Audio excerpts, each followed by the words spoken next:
Yo, welcome back to the checkup where we talk hoops and hoops only, and we're here for basically the second half of last video. If you didn't check that out, go ahead and check it out. We discussed the Eastern Conference standings, my predictions for that conference, and I was like, you know what, if I were to do both in one video, it would literally be like 30 to 45 minute video. So I was like, you know what, let's do the Western Conference in a separate video, and that's what we're going to do for this one. Similar to the last video, we're going to go from the bottom half of the conference and work our way up. So let's get straight into it. At number 11, the 11th seed, we got the Sacramento Kings, who ever since the day Chris Webber left the franchise have basically been in a rabbit hole for plus 10 years. They haven't made the playoffs since like 06 if I'm not mistaken.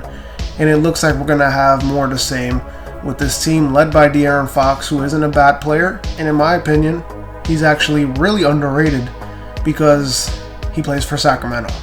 Coming off a 25 point per game year, he's a rising star for sure. He needs to get more attention. But Sacramento's just not good enough to make the playoffs right now. They can fight for a play-in, and if you look at this roster, it's full of nice, solid young players. But it's kind of the same old for the Kings, which will probably be a tease playoff team. They'll show potential, but they'll suck at the same time, and then they'll miss the playoffs. And that's kind of how it's been since they've had this core of De'Aaron Fox and Marvin Bagley and Buddy Hield. Marvin Bagley, by the way, always hurt, so he's never on the court anyways. And they do got Tyrese Halliburton that I like, and Davion Mitchell, who they drafted, but that ain't gonna make a big difference in this Western Conference. Teams are too good for them to be a playoff team just yet. Now for the number 12 seed, I went with the Minnesota Timberwolves, who did show signs of improvement last season. They got a good big three of young players with Cat, Anthony Edwards, and D'Lo, but the bench is very thin, and they need a little more to compete in the West with these teams that are basically, there's 10 teams in my opinion that have a shot at a top 8 spot, and Minnesota's not one of them. They weren't good defensively last year. Yeah, they got Patrick Beverly and all that, but that ain't going to rise them to a top 10 team defensively. They're still going to be bad. Offensively, they'll be fun. The only question is, will they be able to commit on the other side?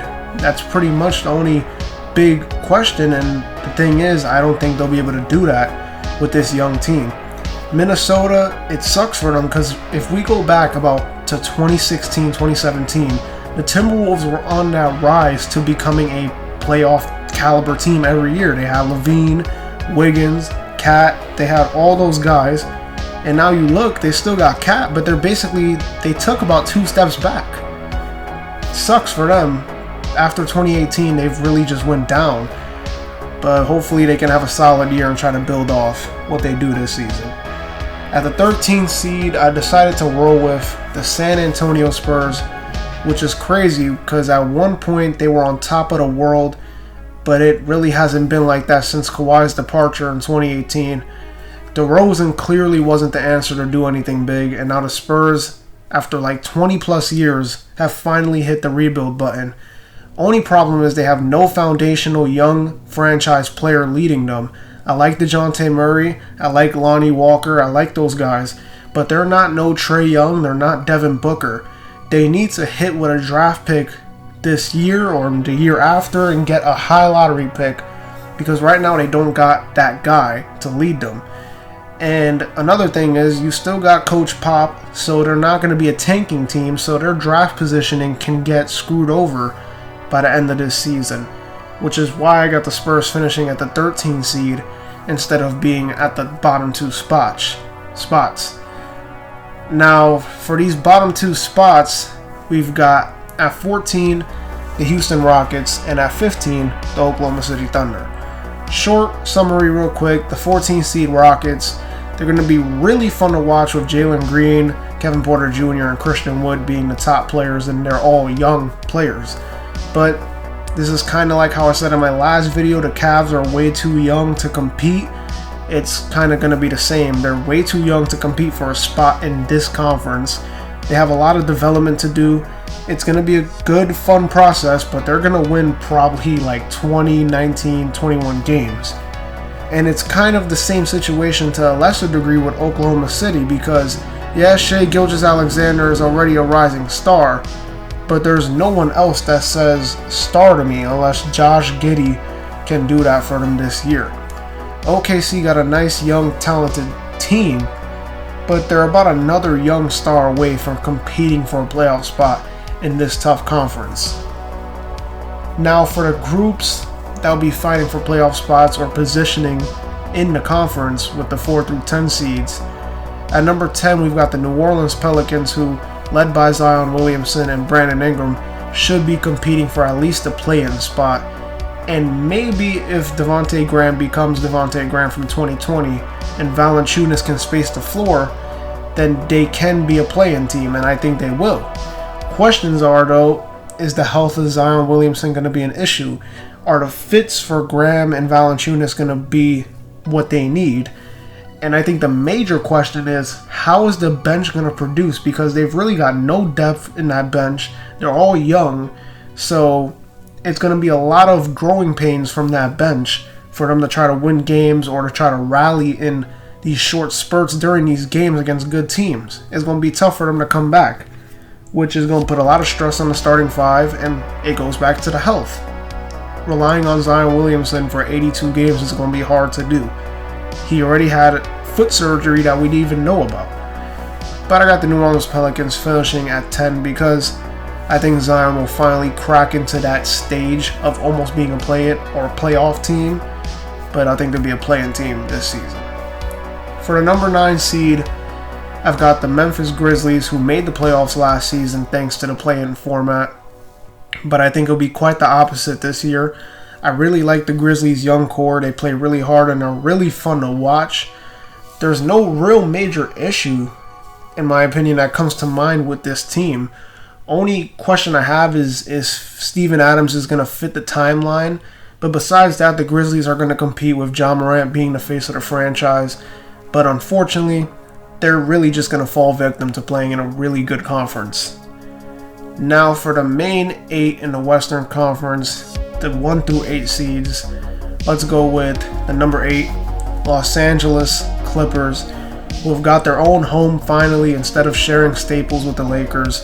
They're ready to roll after making the Western Conference Finals last year, but them being an 8 seed is only because Kawhi Leonard is out for a huge part of this season coming up.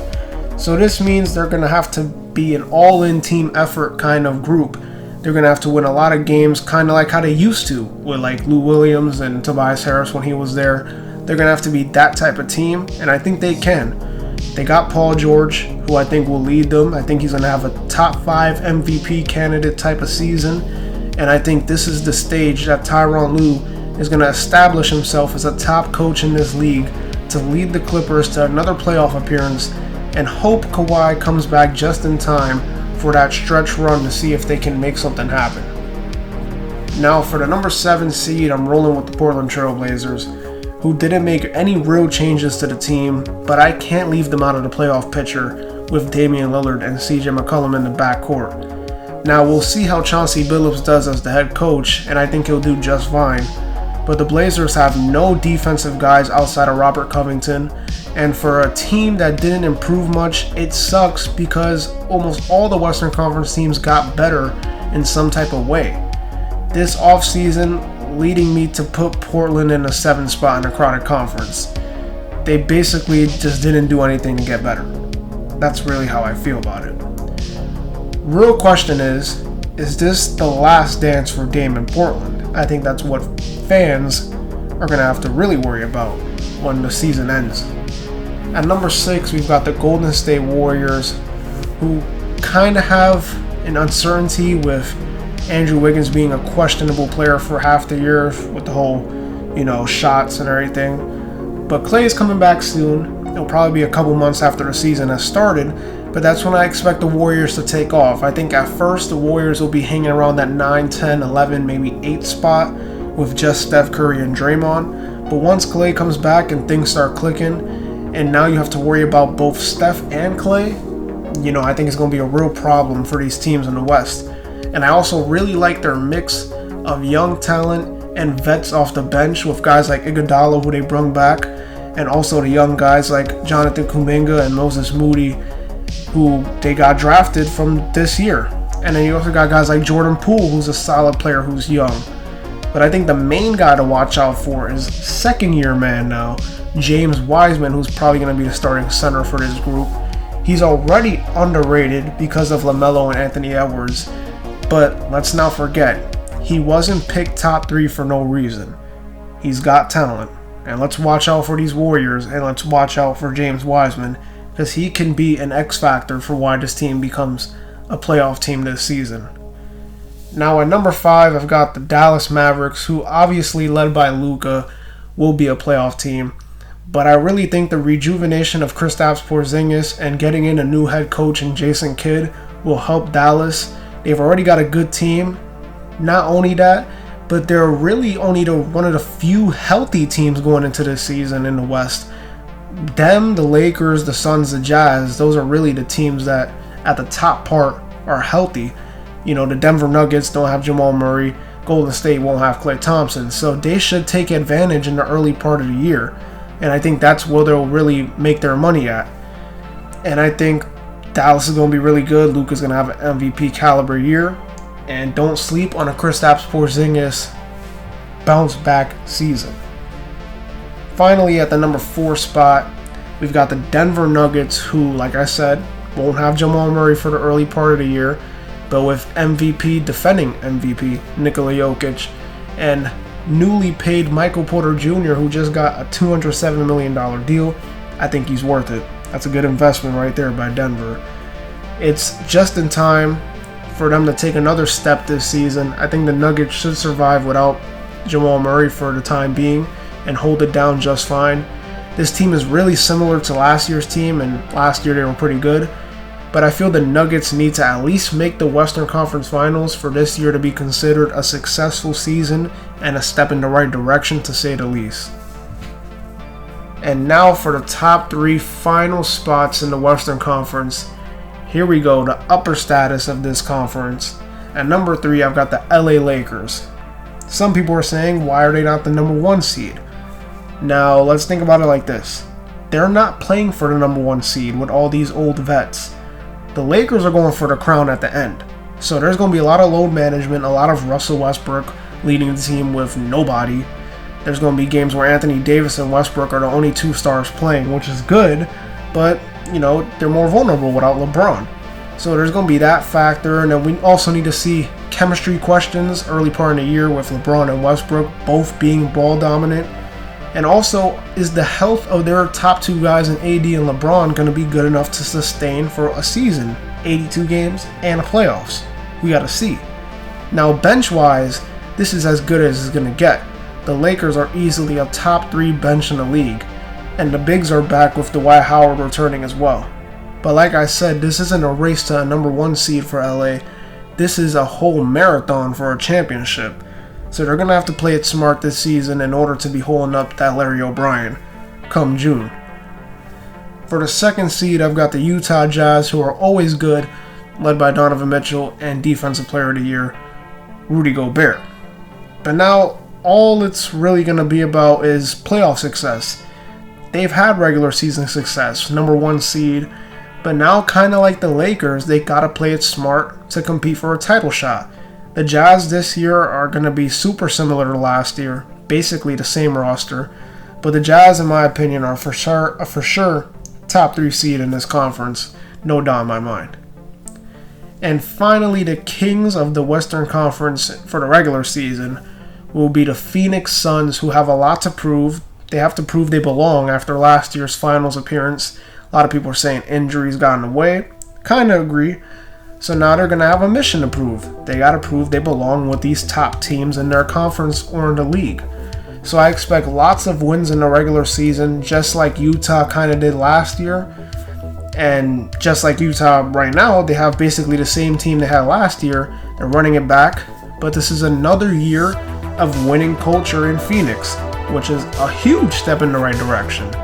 But Chris Paul is another year older, so we got to see how he holds up. And if he holds up, the number 1 seed should be the defending Western Conference champions, the Phoenix Suns.